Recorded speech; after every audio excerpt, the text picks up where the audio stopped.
Un agrado saludarles, la más cordial bienvenida. Iniciamos una nueva visión de Todo un poco, Vive TV Chile, frecuencia 8 BTR, para conversar, para conocer, para acompañarles, para desearles una pronta recuperación a quienes están delicados de salud, es la época. Hay que pasar agosto, dicen algunos. La verdad es que les deseamos desde este programa un deseo de pronta recuperación. El día de hoy, en este de Todo un poco, nos llenamos de satisfacción y le damos la más cordial bienvenida a nuestro arzobispo, al arzobispo de la ciudad de Concepción, don Fernando Chomalí Garib, a quien tenemos hoy como invitado para conversar de todo un poco. Bienvenido, arzobispo, bienvenido, don Fernando Chomalí. Muchas gracias, don Richard, por la invitación y de poder estar aquí con ustedes. Muchas gracias. Fernando Chomalí Garib es ingeniero civil de la Pontificia Universidad Católica, es arzobispo de la ciudad de Concepción y gran canciller de la Universidad de la Santísima Concepción. Tomó la decisión de ingresar al Seminario Pontificio Mayor de Santiago el año 1984. Fue ordenado sacerdote el 6 de abril del año 1991. Recibió la ordenación episcopal como obispo auxiliar de Santiago el 4 de junio del año 2006 y el día 28 de mayo del año 2011 fuimos premiados con la designación de nominarlo arzobispo de la Santísima Inmaculada de Concepción. Me imagino que también en el plano personal, arzobispo, el hecho de llegar a una ciudad de Concepción, usted es santiaguino, para traer, ¿cierto?, la representación de la Iglesia, el mandato que entrega el Papa, ¿verdad?, debe ser también una tremenda satisfacción, porque fíjese que miro, el año 1984 toma usted la decisión de joven, ya siendo ingeniero, perdón, de ingresar al seminario. Sí, claro. Siendo ingeniero ya. Sí, claro, yo me titulé el año 81, ¿ya? Ingeniero, trabajé un par de años en varias cosas. Calculé, de hecho, la prolongación del puerto Litquén. Incluso el gerente me trajo la memoria, yo ni me acordaba, y efectivamente, y en ese proyecto trabajé con Manuel Pellegrín. Entonces... ¿El actual entrenador? El actual entrenador también es ingeniero, sí. Y fue muy bonito porque cuando me hicieron una comida los ingenieros de la Católica para mi nombramiento de obispo auxiliar de Santiago, yo les decía... Si alguien quiere ser un buen entrenador de fútbol o quiere ser obispo, estudia ingeniería. Entonces la gente se reía mucho. Y bueno, esos son los caminos, pero siempre tuve la inquietud de ser sacerdote, siempre tuve una inclinación por el sentido de la trascendencia, una inclinación por dedicarme más a los demás, y postulé al seminario. Y me aceptaron y entré. Siempre hay un tema y que la pregunta la hago basada en seguramente también muchos muchachos que podrían estar viendo este programa o lo van a ver también en la repetición. Cuando usted toma la decisión, ¿verdad?, se la cuenta a su padre Juan, a la señora Vitalia, a lo mejor seguramente en su momento, ¿cómo lo toma la familia también? A ver, yo pienso que...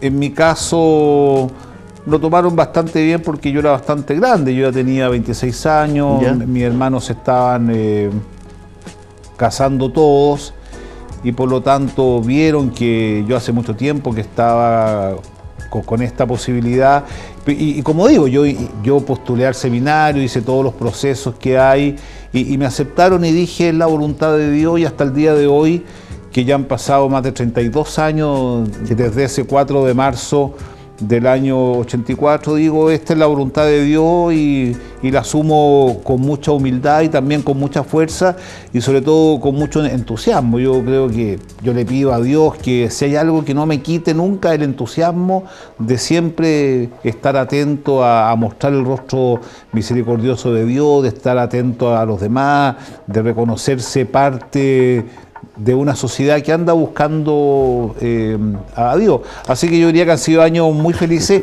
pero sí quisiera aclarar que El arzobispado de Concepción también incluye toda la zona de Arauco, claro, donde nosotros tenemos muchas parroquias, capillas, muchos sacerdotes, religiosas que hacen un trabajo maravilloso. En Tirúa están los jesuitas, y también tenemos parte de la provincia de Los Ángeles y parte de la provincia de... es una gran cobertura, ¿eh? De Chillán, sí, esta sí. arquidiócesis es la segunda más grande de Chile.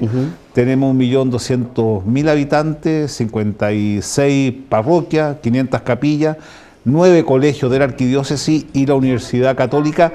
Y lo que a mí me llena el corazón, tenemos muchas obras sociales donde estamos realmente con la gente que más lo necesita. De hecho, antes de venir para acá estuvimos dando inicio al mes de la solidaridad, donde estuvimos en nuestra casa, en nuestra residencia, es padre Esteban Gumucio, estaba la gobernadora, estaba el Ceremi subrogante de Desarrollo Social, y lo que digo siempre, la vida es un regalo que tiene que convertirse en un regalo para los demás, y ahí está condensada la sabiduría y está condensada la felicidad. ¿Y cómo le duele, por ejemplo, a un Fernando Chomalí, que lleva en su sangre la sangre palestina, ¿verdad? La sangre árabe, con ver hoy día todo este drama que hay de Belén, de Gaza, la franja de Gaza, lo que está ocurriendo en Jericó, en fin? Hoy día es un tema, y se lo pregunto porque es la cuna, ¿verdad?, del cristianismo, y nos encontramos, y usted lleva en su sangre esta sangre palestina, esta sangre árabe, como digo. ¿Le incomoda esta situación que vive el mundo en ese sector y que de una u otra manera se viene acercando a nosotros también?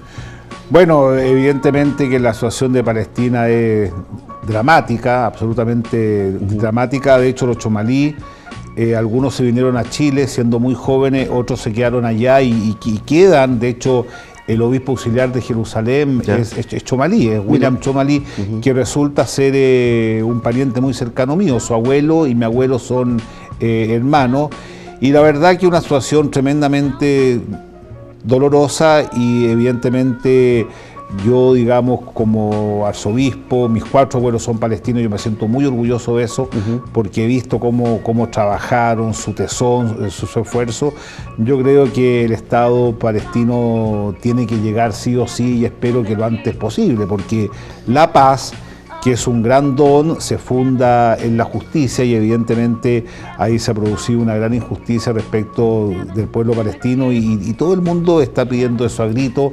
La Iglesia Católica tiene cientos de documentos de los papas diciendo la urgencia de tener 2 estados libres, soberanos, que trabajen en beneficio de la paz y de la zona, y lamentablemente eso no se ha dado. Y también es triste ver cómo los propios cristianos, con las grandes dificultades que tienen para poder vivir su fe, se han estado yendo. De hecho, en Palestina, de un 20% más o menos de cristianos, de católicos, hoy día no hay ni un 2%. Y en ese sentido yo me siento muy orgulloso de la familia de los chomalí, que se han quedado allá, han perseverado. Y hay un tema también de aclarar, tema de ser musulmán o no, tomar la decisión ahí. Es un tema, digamos, que lamentablemente se ha ido desvirtuando, Monseñor, sin duda, ¿no? Es un tema, gente que se inmola, digamos, ¿cierto?, para acercarse más a Dios, en fin, es un tema en discusión terrible hoy día. Es un tema. Bueno, el Papa, a propósito de la situación que se ha vivido en Francia, ha dejado muy claro que no es justo, digamos, asociar el Islam al terrorismo. A propósito de este sacerdote francés que fue asesinado, y lo que ha pasado en todas partes, y son en el fondo personas, grupos que no representan el gran sentir de una religión histórica como el islamismo, y evidentemente que esa violencia, esos grupos no conduce a ninguna parte, solamente genera más violencia, y la respuesta nuestra es con la paz, es con el diálogo, en lo cual yo particularmente creo mucho. No, pero por supuesto. Yo como digo en todas partes, yo le tengo mucha fe a la razón, y conversando las cosas se solucionan, y sobre todo partir de presupuestos que a mí me parecen tan básicos, de que nadie tiene la verdad absoluta, solamente Dios, y siempre uno puede entregar algo, y que dejar contento a todas las partes también es imposible. Hay que ceder en beneficio de el bien común. pero evidentemente todas estas divisiones en todos los ámbitos, y también las vivimos en Chile, evidentemente que no ayudan a la que todos queremos, que es una sana convivencia y a dejar, digamos, a las futuras generaciones un mundo mejor que el que nos han entregado a nosotros, porque nos guste o no nos guste, somos seres que pasamos. Entonces la pregunta que uno se hace, bueno, ¿qué he dejado yo? Y al menos me he propuesto, le he pedido a Dios que me ayude a dejar un mundo mejor en personas concretas. No, correcto. Y de ello vamos a conversar de parte de las obras que nos va a dejar Fernando Chomalí acá en la zona. Entre ellas, por ejemplo, la Lavandería 21. Es un trabajo maravilloso del cual vamos a detenernos también en esta conversación que estamos sosteniendo con nuestro arzobispo. A modo de indicación, ¿cierto?, para quienes nos siguen, Fernando Chomalí obtuvo su licenciatura en Teología Moral y en el año 1994 obtiene el grado de doctor en Sagrada Teología. El año 1992, máster en Bioética. Un tema que también tenemos que tocarlo respecto, ¿cierto?, a lo que hoy día se está analizando, aborto, un tema que está absolutamente en desarrollo. Profesor de Teología Moral y profesor de Antropología y Teología y Bioética. Y además, me gustaría, a propósito de esto mismo, arzobispo, usted elige un lema, y su lema es: para mí la vida es Cristo. Sí. ¿Por qué?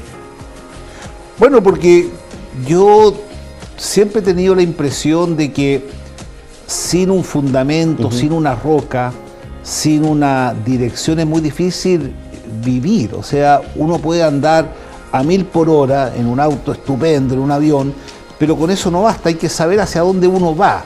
Uno puede construir un edificio extraordinario, pero si no tiene buenos cimientos, no llega a ninguna parte. Y lo mismo pasa con la vida de uno. Es decir, uno tiene que hacer muchas cosas, tomar muchas decisiones, pero si no tiene un cimiento, una roca que a uno lo sostengan, y esa roca para mí ha sido siempre Jesucristo. Yo leo los evangelios, leo su vida, leo lo que dijo, leo lo que habló y constituye el lugar desde donde yo articulo mi vida, mis decisiones.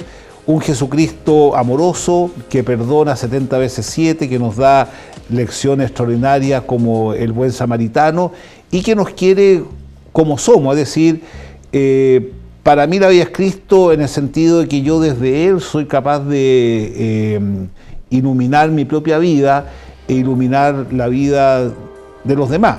Y cuando yo veo a tantas personas que no le encuentran sentido a la vida, que se sienten decepcionados, desilusionados, lo que uno dice, bueno, le falta un fundamento, le falta el motivo, le falta la razón. Hoy día mucha gente está preocupada del cómo se hacen las cosas, lo cual está bien, pero falta el para qué, ¿ah? Y el para qué se fundamenta en lo que yo soy. Y por eso que para mí la experiencia religiosa, lejos de ser una experiencia alienante, como mucha gente dice, pero ¿cómo tú, que eres ingeniero, que vienes del mundo de las matemáticas, te metes con la fe?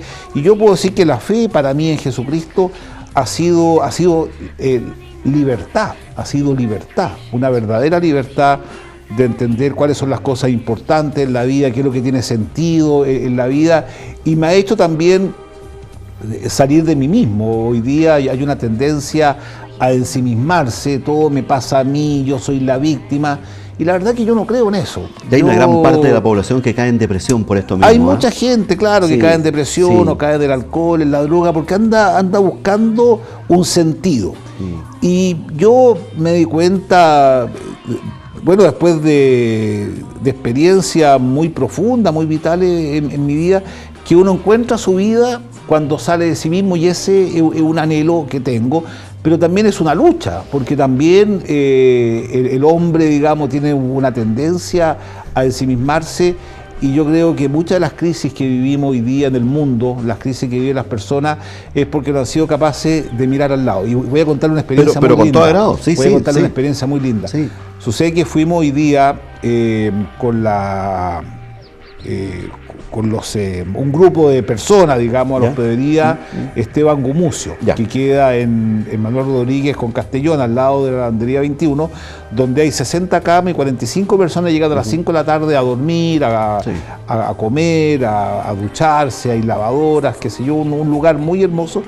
Y el asunto que mostraron un video de una acción social que hicieron los propios hospedados. Mira. O sea, personas de la calle Sí. se organizaron y fueron a un lugar, a una residencia de unos ancianos en Coronel de una pobreza impresionante, y ellos mismos admiraban lo pobre que vivían esas personas. Hicieron un video muy lindo, Ya. fueron a limpiar, a sacar la basura, le hicieron una tarde recreativa. Entonces yo pensaba que nadie es tan pobre, y estas son personas que viven en la Sí, calle, sí. que no tenga algo que dar.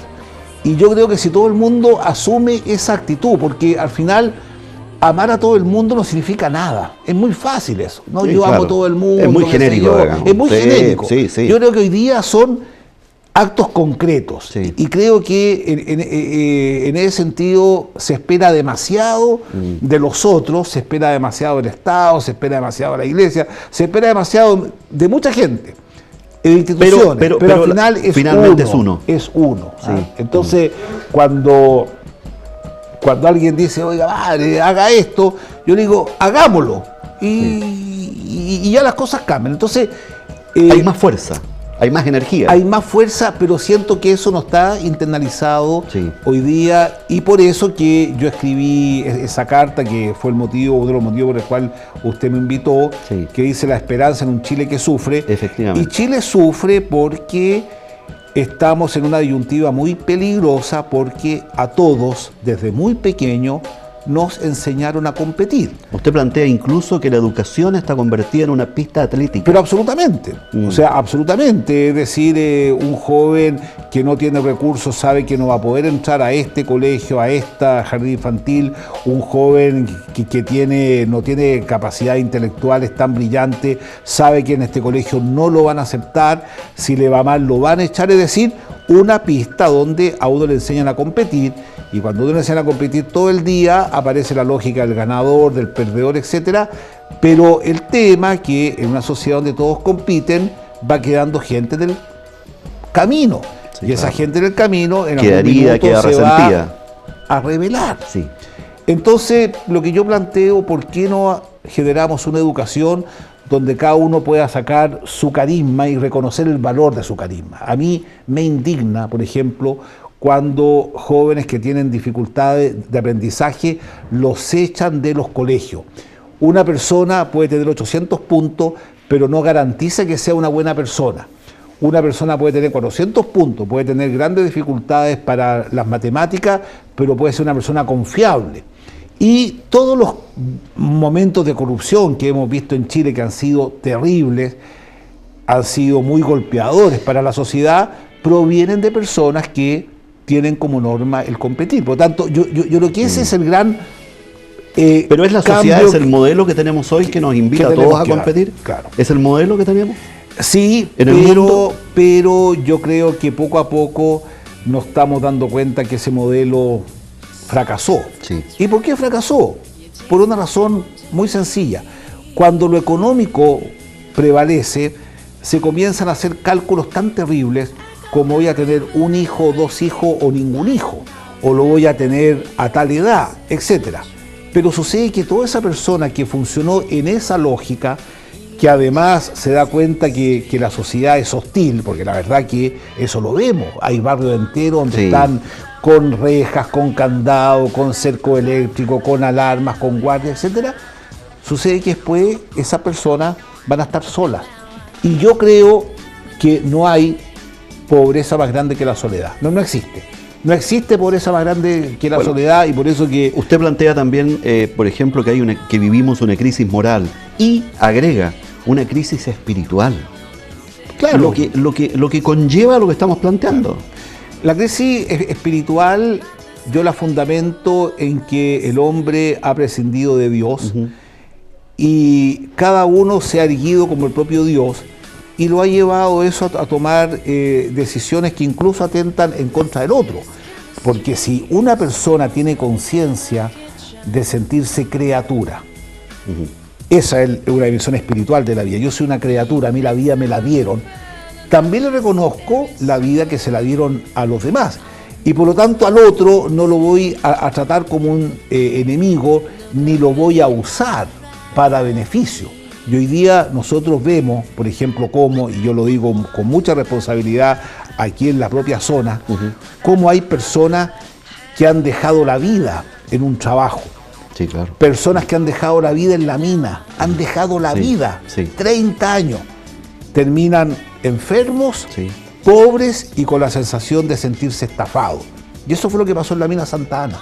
Yo lo digo responsablemente, en la mina Santa Ana hubo una estafa que ahora hay un grupo de gente, el Estado, que está tratando, haciendo todo lo posible, los propios trabajadores, de hacerse de cargo. salir adelante, de hacerse cargo. Pero yo lo digo, quienes hicieron eso, abandonaron la mina, prácticamente la regalaron, dejaron a los sueldos sin pago, 11 meses sin imposición. Es evidente que en la práctica no creen en Dios, no tienen ningún sentido de trascendencia y para obtener beneficios propios son capaces de perjudicar a los demás. ¿Para qué decir lo que pasó en el mall del centro? Es vergonzoso eso. Uno ve un mall que funciona a todo pulmón. Así es. Seguramente los dueños les debe ir excelentemente bien. ¿Y quienes lo hicieron? ¿Quiénes lo construyeron con una sociedad incluso dolosa, diría yo? ¿Quiénes lo construyeron? ¿Quiénes estuvieron ahí? Muchos perdieron todo, quedaron en la ruina hasta el día de hoy. Yo me refiero al mandante. El mandante construyó, digamos, hizo una sociedad además con la cual prácticamente tenía como tarea, diría yo, defraudar a los subcontratistas, a los que dejaron prácticamente en la calle. Bueno, es que pasa mucho eso, ¿no? Que se crean empresas y después se disuelven y por lo tanto no hay un responsable. Entonces, la pregunta que uno se hace, ¿puede subsistir un país así? Y yo le puedo poner muchos otros ejemplos. No, de acuerdo. Esos son los ejemplos más paradigmáticos que han llegado a conversar conmigo, pero ese es todo un mundo, digamos, todo un mundo donde cuando no hay un referente último, hasta la propia palabra ya no vale nada. Qué terrible que hoy día llegar a acuerdos todo y no hacerse respetarse. firmado. Incluso los acuerdos no se firman, es decir, hubo un compromiso que se hizo delante de mi persona entre los subcontratistas y entre este consorcio, que no se cumplió, dilatando la posibilidad de estas personas de perseverar, que tiene un costo inmenso, es grande.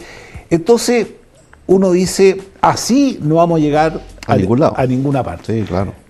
Lo que pasó también en la universidad donde yo estudié, yo lo digo con mucho dolor, pero había una maquinaria de copia de 50 alumnos, los chiquillos con los mejores puntajes, bien alimentados, con vacaciones, etcétera. Es justamente la avaricia, el obtener bienes a costa de otros injustamente. Entonces yo digo, por este camino no vamos a llegar a ninguna parte y lo que tenemos que hacer es mirar más otros referentes y ese referente último es Dios. Fíjese que lo tenía precisamente también dispuesto a planteárselo.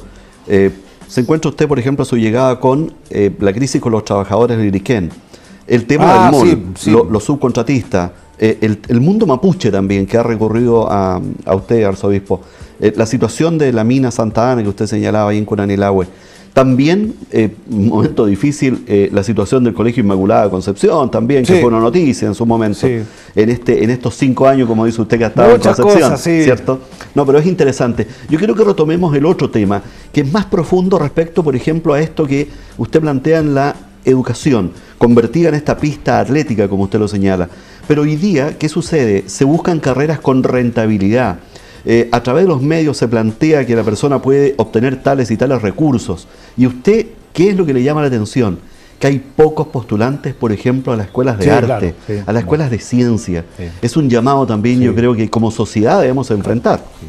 Bueno, pasan dos cosas. Uno, llama la atención cómo ya en noviembre empiezan a aparecer en la prensa los rankings de las carreras que generan mayor dinero, que no significa necesariamente mayor felicidad, en la cual muchos jóvenes hipotecan su vocación. Y yo estoy seguro que muchos de ellos que tienen posibilidad de estudiar quedan tan endeudados que no se van a arriesgar a estudiar carreras que no generan recursos. Yo estoy muy cerca del mundo del arte aquí en Concepción y veo las dificultades que tienen para poder hacer grupos de teatro, etcétera. Es impresionante la dificultad que tienen las personas para poder estudiar en el conservatorio, etcétera. Entonces, una sociedad tecnocrática deja de lado experiencias espirituales tan maravillosas como es el arte, la música, la literatura. Yo estoy seguro, don Richard, que aquí, por esta lógica de mercado que se ha metido en el mundo educacional, hemos perdido muchos Einstein, hemos perdido muchos Neruda, sin duda, mucha Galera Mistral, hemos perdido muchos genios y nos encontramos con personas a las cuales se les ha aplastado, en definitiva, los sueños. Y en ese sentido, yo le doy gracias a Dios en un momento de mi vida en plena producción, por así decirlo, económica como ingeniero, haber dicho no, esto no. En la vida hay otra experiencia y que me ha permitido no solamente estudiar, sino que también darme cuenta de otras habilidades que uno tiene, que han sido muy hermosas en mi propia vida. Y que lo hacen feliz. Pero absolutamente, absolutamente. Y yo creo que nos bombardean todo el día por comprar cosas que no necesitamos, Sí, claro. que no necesitamos. Sí. Una persona, yo siempre digo, no puede estar en dos lugares al mismo tiempo, no puede usar dos pantalones al mismo tiempo, no puede usar dos zapatos al mismo tiempo, no puede estar no puede andar más de 120 kilómetros por hora en la carretera, no puede comer más de lo que le resiste su salud. Por lo tanto, hay una exacerbación del tener que lamentablemente atenta en contra del ser de otros. Es decir, porque por otro lado hay personas que no tienen que comer, no tienen que vestirse, etcétera. Entonces, esta sociedad que gira absolutamente en torno a los puntajes, al dinero, etcétera, deja de lado a mucha gente que evidentemente que puede aportar mucho, digamos, sin duda. Absolutamente. Sin duda. Ahora, el Es seminario, las postulaciones, ¿cierto?, al seminario, ¿también han decrecido este último tiempo? Claro. Sí, Absolutamente. Es decir, Chile está pasando por un momento muy complicado. ¿ya? Porque los matrimonios han disminuido significativamente, los matrimonios, la natalidad ha disminuido significativamente y también hay otro fenómeno que no es menor, es que al disociarse, digamos, la familia no es transmisora de la fe. Por ejemplo, a mí la fe me la transmitió mi madre, pero hoy día las exigencias laborales, la exigencia de una ciudad grande, donde los desplazamientos son largos, la vorágine, la fe no se transmite por la familia, pero tampoco se transmite por osmosis cultural, es decir, la posibilidad que tienen las personas de enterarse, digamos, de aspectos fundamentales de Dios, de la iglesia, quedan fuera, salvo cuando son situaciones escandalosas que yo repudio absolutamente. Entonces, eso ha hecho un decaimiento. Pero por otro lado, hoy día las personas, frente a este mundo tan impersonal, donde todo se compra, evidentemente que entrar a una opción que es totalmente de gratuidad, de obediencia. Yo, por ejemplo, me he cambiado de casa 15 veces. Ya. 15 veces, porque me dice, oye, tú te vas a estudiar acá, supuesto, claro, tú te vas a esta parroquia, te vas a la universidad, te vas aquí, acá, qué sé yo, y uno agarra sus cosas y empieza siempre como de nuevo. Sí. Y hoy día la sociedad tiende más a asegurarse, las personas quieren asegurarse, ¿ya? Entonces, en ese sentido, eso atenta en contra del matrimonio, que implica un compromiso, también contra la vocación. Pero yo tengo esperanza porque igual las personas andan buscando, o sea, las conversaciones que uno tiene, lo que ve, lo que pasa en las parroquias, en los santuarios, y yo creo que el testimonio de uno es el que va a llevar a que la gente diga la verdad, que hay algo más que estar comprando todo el día en el mall o estar deseando cosas. Dediquémosle unos minutos también, tenemos que ir a una pausa comercial. Yo creo que es el momento, arzobispo, de hablar de estos valores, del respeto, de la honestidad, del perdón, de la generosidad, de la caridad también, ¿cierto?, que hay que realizar hoy día. Cómo ser humildes también. Es un tema, es un conjunto, ¿cierto?, de situaciones que debemos enfrentar. Hoy nos acompaña nuestro arzobispo, Fernando Chomalí, a quien agradecemos estos minutos que nos está concediendo en esta conversación de todo un poco el día de hoy. Vamos a hacer una pausa y luego volvemos a esta conversación con nuestro arzobispo. Una pausa, ya volvemos.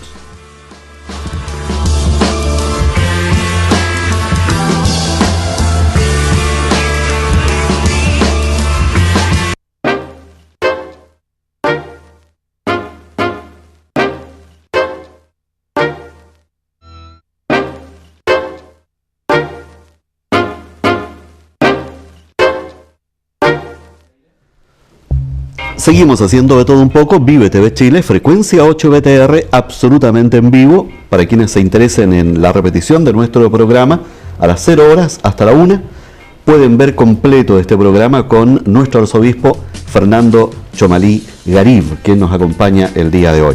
Nos quedamos en esto que nos ocupa, debemos dedicarle horas, hombre, diría yo, arzobispo, respecto a tratar de rescatar en esta sociedad que estamos analizando respecto al concepto de la caridad, el respeto, la honestidad, el perdón, la generosidad, palabras, ¿cierto?, que para muchos son palabras, pero que por Dios hay que tratar de volver a encantar a la gente y que las internalice, digamos, en su actuar del día a día. Sí.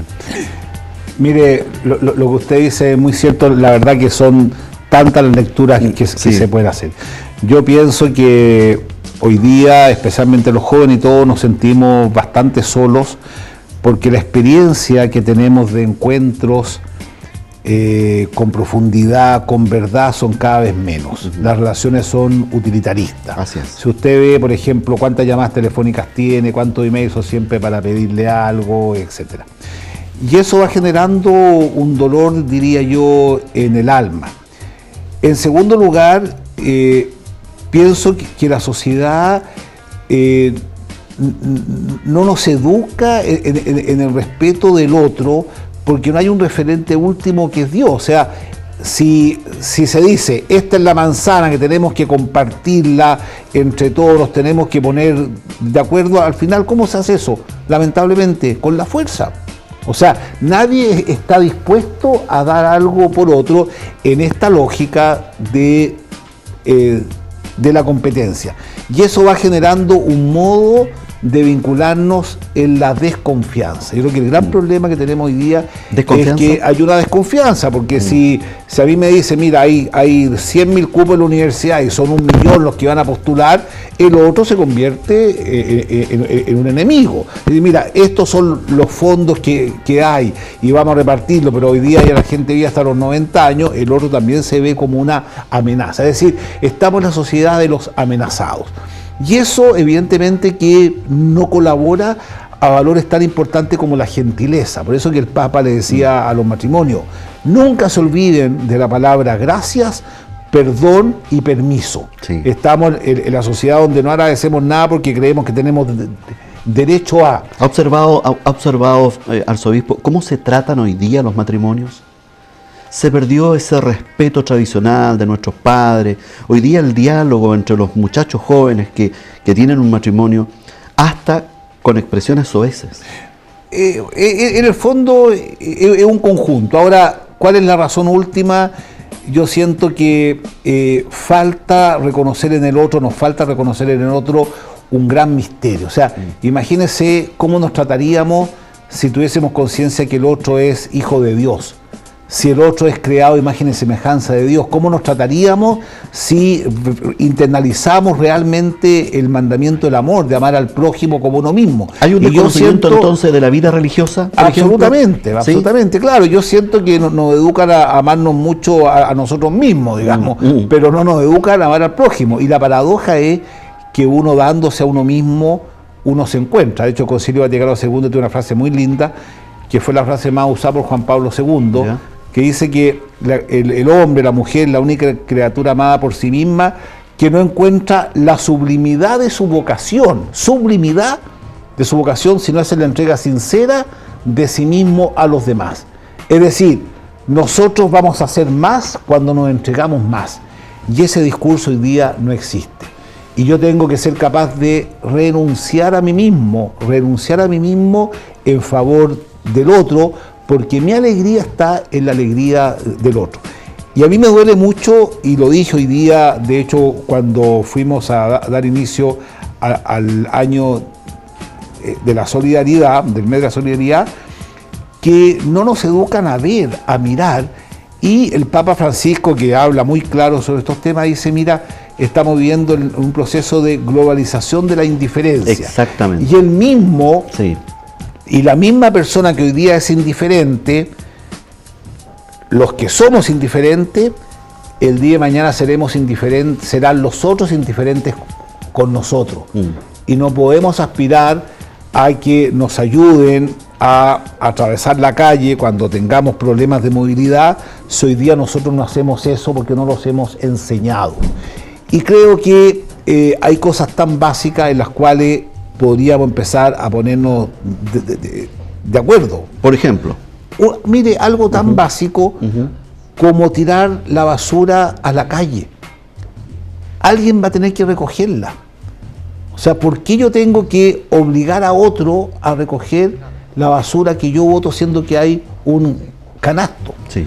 ¿Por qué yo voy a darme el lujo de creer que no tengo que pagar la micro? Por ejemplo, claro. Cuando evidentemente ese costo lo va a tener que pagar otro.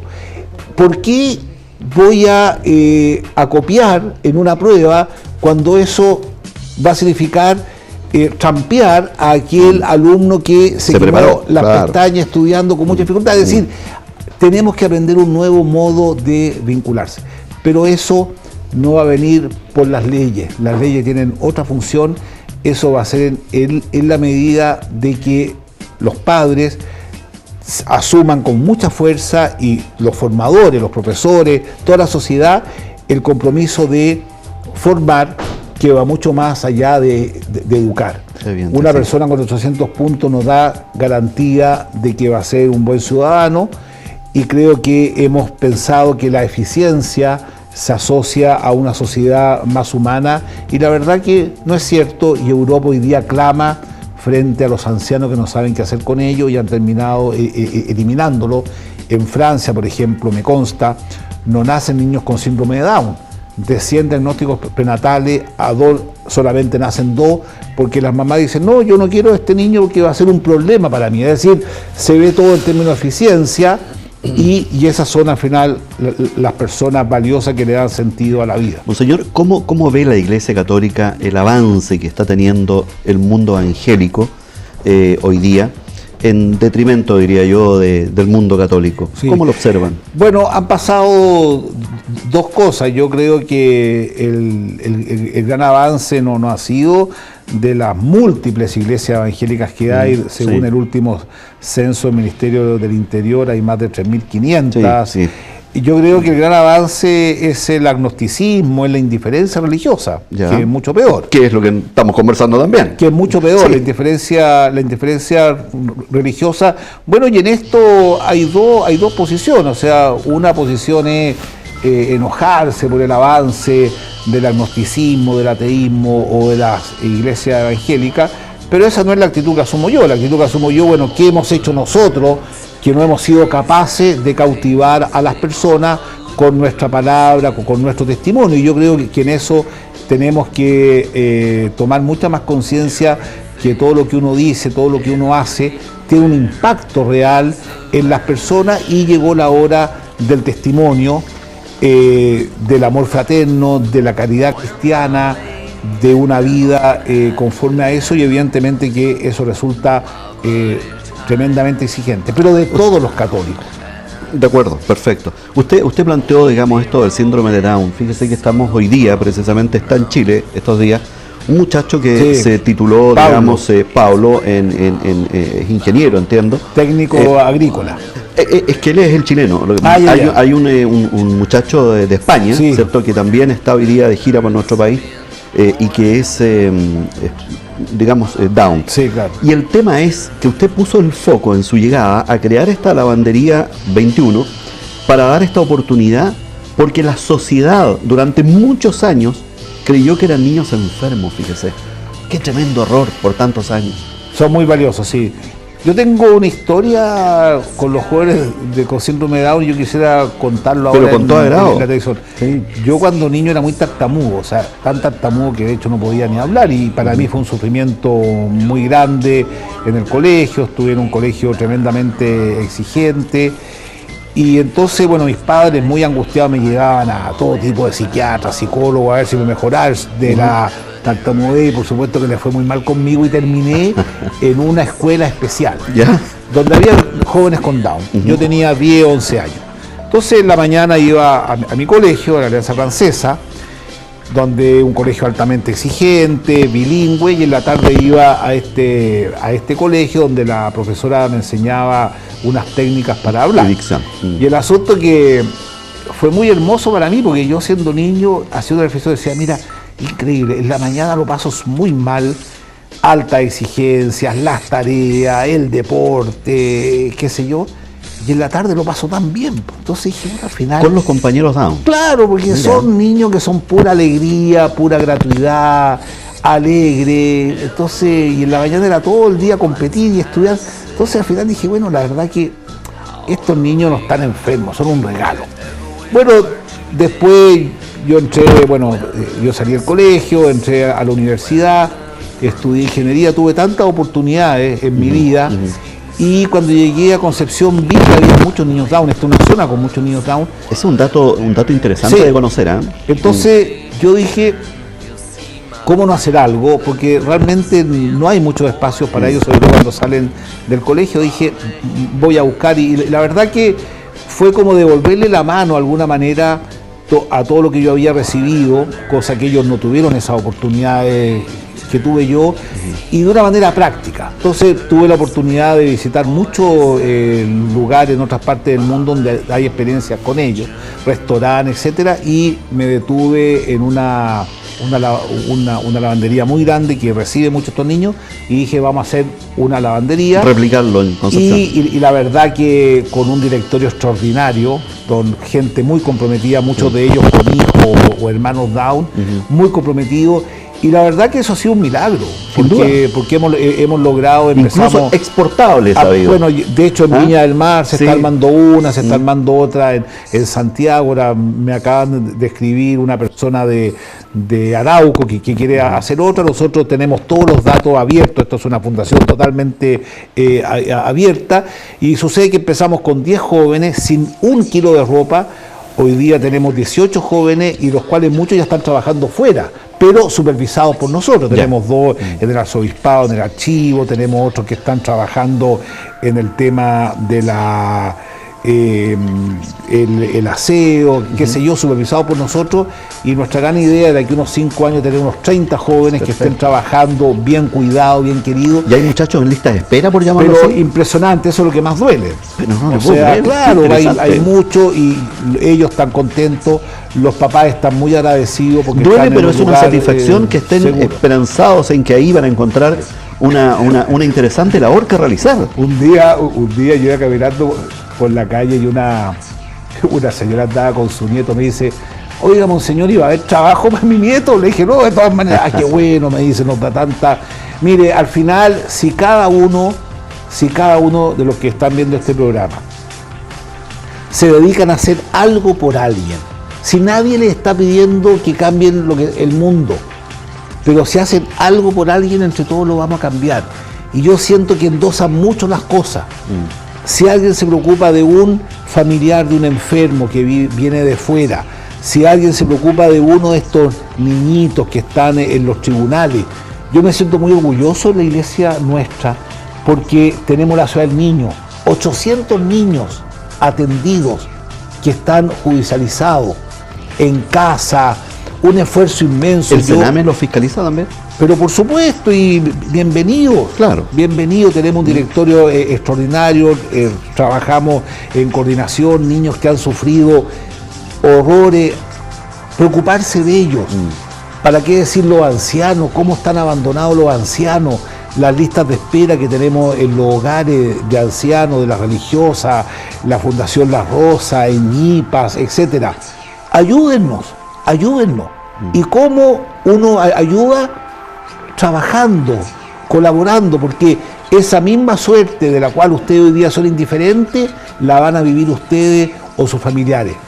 Con poco se puede hacer mucho, pero hay que comprometerse, hay que involucrarse. Fíjese que con poco se puede hacer mucho, dice usted.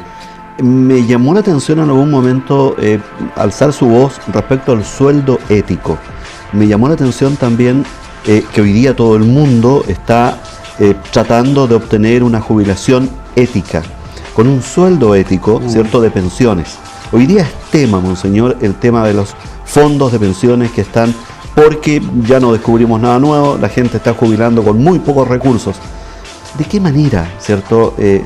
Y usted lo planteó también respecto, por ejemplo, a los mineros de la mina Santa Ana, algunos jubilados viejos entregan su vida, desgastados por la vida, por ese duro trabajo, y se encuentran además... ¿Para qué decir la zona de Lota? Y se encuentran además, cierto, con que la sociedad en la cual estamos todos inmersos les castiga además con una pensión que ni siquiera es ética, ni se iguala con el sueldo ético mínimo. Sí, mire, son tantas cosas. Yo creo que hoy día el despilfarro de algunos, estándares de vida excesivamente superiores, son muy dolorosos. Y usted hablaba del respeto, pero también yo hablaría del pudor. Yo siento que uno tiene que vivir siempre mirando lo que pasa alrededor y lo que pasa especialmente en los que más necesitan. El tema del pudor, el tema de la vergüenza, esos son también valores importantes que nosotros hemos ido olvidando. Y mientras más responsabilidades tiene uno, tiene que ser también más cuidadoso en eso. De hecho, hay un filósofo griego que decía algo muy interesante, decía, los jóvenes le dan más crédito a lo que ven que a lo que oyen. Le dan más crédito a lo que ven que a lo que oyen. Entonces yo digo, ¿qué pensarán ellos cuando ven personas que han tenido tantas oportunidades, que han llegado a tener grandes empresas, que han llegado a tener grandes cargos en el mundo militar, en el mundo de la propia iglesia, en el mundo político, y realizan actos que van absolutamente en contra de la ética, del respeto a los demás? ¿Qué pensarán ellos? Entonces, yo siento que en ese sentido y en esa carta digo que en Chile estamos muy preocupados del fenómeno. Sí. El chiquillo que tiró una piedra, no estoy de acuerdo con eso. El chiquillo que hizo esto, ese es el fenómeno. Pero ¿cuál es el fundamento? ¿Qué pasó con ese joven? Sí. ¿Qué pasó cuando niño? ¿Qué fue lo que vio? ¿Qué situación vive su padre? Sí, ¿Qué claro. situación vive su abuela? Entonces, yo siento que esto es una cosa mucho más global. Sí, claro. Pero yo vuelvo a insistir, de la cual todos nos tenemos que hacer parte. Todos nos tenemos que hacer parte. El mundo será más bueno cuando cada uno sea más bueno. El mundo será mejor cuando cada uno sea mejor. Y creo que hoy día hay muchos espectadores que están viendo el árbol que se cae, gozan con el árbol que se cae. Pero también, por otro lado, quisiera decirle, don Richard, Sí. que hay miles de árboles que se levantan frondosos todas las mañanas que da gusto, que fue un poco lo que yo digo. Gente empeñosa, trabajadora, que se esfuerza, que cree, de hecho... Que rescata esa fuerza interior pero también. Pero claro, ¿cuántos matrimonios después de 50 años de matrimonio se le hace una celebración y dicen yo estoy feliz, o 60 años? ¿Cuántos jóvenes que van a los hogares de ancianos que se preocupan. O sea, también hay cosas muy buenas que también hay que mostrarlas. Efectivamente, nos queda nada prácticamente, arzobispo, en su calidad de bioético, ¿verdad? Usted tiene ahí un máster en bioética. El tema del aborto, si pudiéramos, y excúseme, a lo mejor es un programa entero para el tema, pero usted absolutamente tiene una posición definida, no al aborto. ¿En qué está hoy día, digamos? ¿Esto está entrampado en nuestro país? ¿En qué está la situación? Mire, el proyecto yo lo conozco muy de cerca, es un desastre de una gran ambigüedad y en la puerta, como ha pasado en todas partes del mundo, y no sé por qué en Chile no va a pasar eso, para el aborto libre como pasa en todas partes del mundo. Hay embarazos complejos, evidentemente que los hay, dramáticos, evidentemente que lo hay, la violación, dramático, un niño enfermo, gravemente enfermo, dramático, un embarazo con riesgo de la madre, dramático. Eso no lo niega nadie. El tema está cómo se soluciona el problema. Ese es el fondo. Y algunos dicen, mira, esto se soluciona eliminando al ser humano inocente dentro del vientre, por violación, porque viene enfermo o porque la madre está en peligro. Y yo digo, no, el drama sigue, pero así no se soluciona. Se soluciona apoyando, cuidando, preocupándose de dos pacientes, no solamente de uno, y sobre todo reconociendo que no podemos caer tampoco nosotros en el juego de que la vida vale cuando está sana. Un niño enfermo merece mucho más cuidado que el que no está enfermo, en el vientre materno también. Si es fruto de una violación, más apoyo a la madre, psicológico, espiritual, económico, social, y en el caso de la salud de la madre o la vida, hacer todo lo posible por salvar ambas vidas. Entonces es una solución mucho más exigente, por cierto, pero demuestra el talante de una sociedad. El talante de una sociedad se mide cómo se solucionan los problemas. Las crisis. Las crisis. Y esa es una solución que termina con una vida de un inocente, y por supuesto que yo en eso estoy totalmente en contra, y de hecho el 6 de agosto vamos a hacer un encuentro de oración, una misa en la catedral a las 11 de la mañana para pedir para que en Chile se respete la vida en el momento de la fecundación hasta la muerte natural.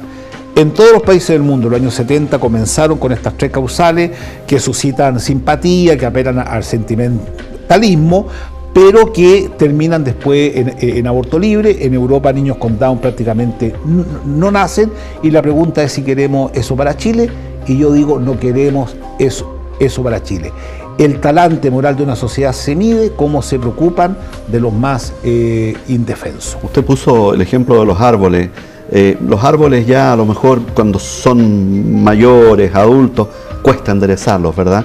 La pastoral juvenil hoy día, potenciada con valores nuevos, con lo que usted señala, ¿cómo está hoy día? Entiendo que además acaba de terminar un encuentro juvenil, ¿cierto?, presidido por el Papa. 1.600.000 jóvenes. Y la gran noticia es que Panamá va a ser la próxima localidad en donde se va a realizar este encuentro de jóvenes.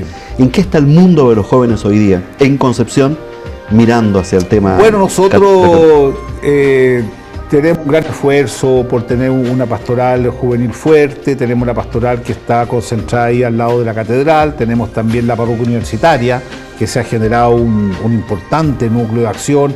Tenemos la pastoral en nuestros colegios. De hecho, en noviembre vamos a 11.000 jóvenes a Yumbel, a peregrinar. Tenemos mucha vida entre los jóvenes, las parroquias, por cierto, pero falta mucho por hacer. ¿Y las vocaciones de monjitas también? No, lamentablemente han disminuido, no, si eso es un fenómeno mundial, salvo las contemplativas. Mire. Las contemplativas, siempre hay un buen número de chiquillas, de jóvenes que quieren llegar al corazón mismo de la vida de oración, a la vida espiritual. Le hacemos empeño, tenemos residencias para universitarios, estamos promoviendo ahora un comedor universitario con mucha fuerza, estamos trabajando con el gobierno, pero evidentemente que no es fácil, o sea, cuesta, pero le ponemos empeño. Nos alcanza el tiempo, arzobispo. Yo le quiero agradecer el hecho de que usted haya dedicado estos minutos a venir a conversar con nosotros el día de hoy. Los medios de comunicación para toda actividad son importantes. Así es. Veo, por ejemplo, su canal www.jesustv.cl. Sí. Veo también su programa de televisión Diálogo. La radio también, usted ha sido uno de los que lucha, digamos, por mantener ese medio de comunicación. Y hoy día no nos queda más que agradecer los minutos que usted nos ha concedido en esta conversación, arzobispo. No, yo le agradezco a usted la oportunidad y adelante, con alegría, con ánimo, con esperanza, siempre adelante. La vida es como andar en bicicleta, si uno mira mucho para atrás se cae, así que siempre mirar para adelante con mucha fuerza y gracias por la invitación, don Richard, muy buen entrevistado. Muchas gracias, Fernando. Fernando Chomalí Karim, nuestro arzobispo, quien ha sido con quien hemos realizado el programa el día de hoy de Todo Un Poco, Vive TV Chile, frecuencia 8 BTR. Muchas gracias por la atención, que estén bien, chao, chao.